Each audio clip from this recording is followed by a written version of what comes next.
preparing the body for its last resting place, we were badly handicapped. But by tearing a new wagon sheet into strips about a foot in width and wrapping the body, we gave it a humble bier in the shade of our wagon, pending the arrival of the coffin. The wagon arriving shortly afterward, we had barely any time to lay the corpse in the coffin before the immigrants drove up. The minister was a tall, homely man with a flowing beard, which the frost of many a winter had whitened. And as he mingled amongst us in the final preparation, he had a kind word for every one. The old man opened the simple service by singing very impressively the first 3 verses of the Portuguese hymn.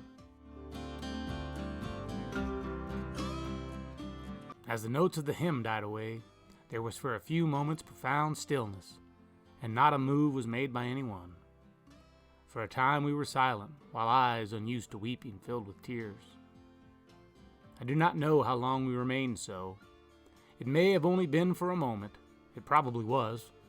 But I do know the silence was not broken till the aged minister began his discourse. We stood with uncovered heads during the service, and when the old minister addressed us, he spoke as though he might have been holding family worship and we had been his children.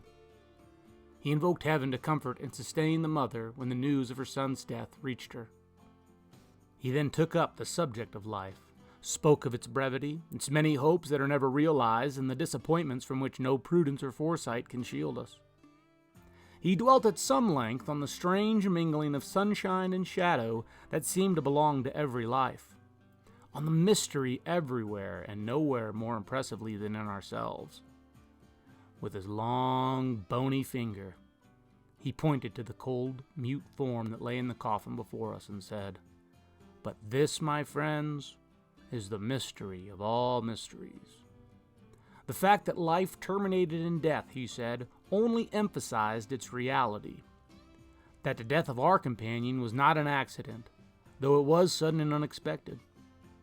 That the difficulties of life are such that it would be worse than folly in us to try to meet them in our own strength.